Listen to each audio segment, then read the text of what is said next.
بسم الله الرحمن الرحيم. السلام عليكم ورحمة الله وبركاته.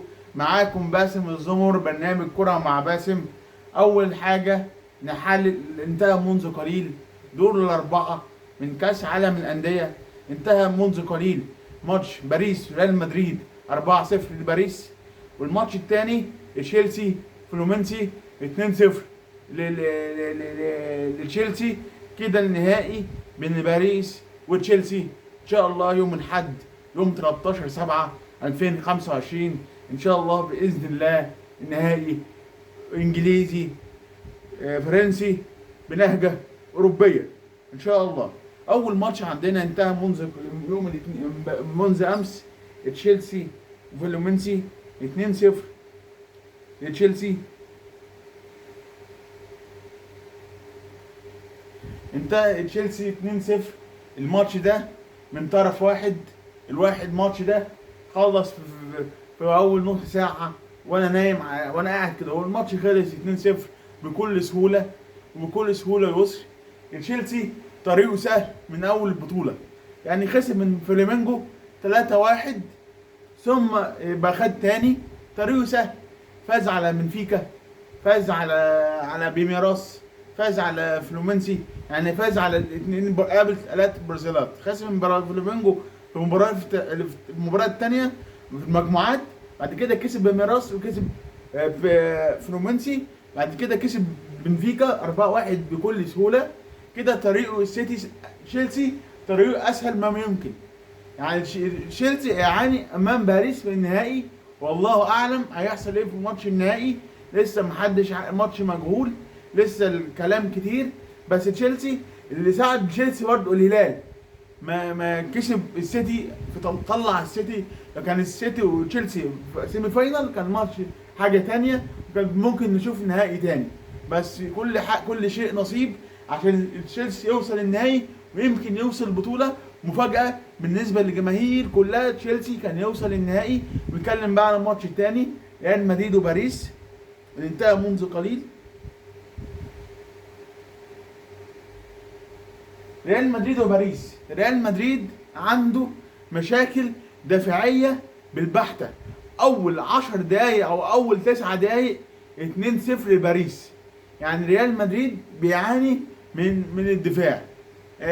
اسينسيو ده عمل كل حاجه في الكوره، اتطرد في ماتش، جاب ضربه جزاء في ماتش، عمل ريان صديقه في ماتش، عمل اسيست في ماتش. يا نهار ابيض على اسينسيو. ريال مدريد واقع دفاعيا، وكمان ريال مدريد ما فيش شخصيه البطل، ما كانش موجوده النهارده. مش شخصيه البطل. ريال مدريد كان يخسر 1-2 ويجي الشوط الثاني ينطلق، لا النهارده ما كانش موجوده خالص. ونقول الاحصائيات مع بعض الماتش. نقول الاحصائيات: الريال يضيع في هجمه الدقيقه الاولى عن مبابي، باريس يضيع في الدقيقه الثانيه، باريس يضيع في الدقيقه الرابعه، باريس يسجل في الدقيقه السادسه، باريس يضيع في الدقيقه الثامنه. بعد مرور ربع ساعه باريس افضل، باريس يضيع هجمه الدقيقه 20، ريال مدريد يضيع هجمه 21، باريس يسجل في الدقيقه 24. بعد مرور ربع ساعه بعد نص ساعه باريس افضل. نهايه الشوط الاول 3-0 لباريس، باريس يلغي هدف في 47، مدريد 52. بعد مرور ربع ساعه باريس افضل، مدريد يضيع هجمه في الدقيقه 84. اخيرا باريس يسجل في الدقيقه 87 ويخلص الماتش 4-0 لباريس. كده باريس ننجح من دول ياخد دوري ابطال اوروبا، وكمان هيكسب تشيلسي في النهائي. وانا متوقعي بقى مين هيكسب الماتش.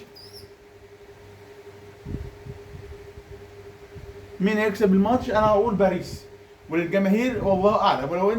ولو انت مش عاجبك الكومنتات، اكتب في الكومنتات تقول مين ياخد كاس عالم انديه. 1 باريس، 2 تشيلسي، 3 اكسترا تايم او ضربات الجزاء. هنشوف التابع. وكمان ظاهره غريبه جدا، ولا ماتش فيه ضربات جزاء الا ماتشين فيهم اكسترا تايم. فلامينجو بميراس كان فيه اكسترا تايم، قصدي فلامينجو بميراس اول ماتش في الدور 16، والماتش هلال والسيتي هو كان فيه اكسترا تايم.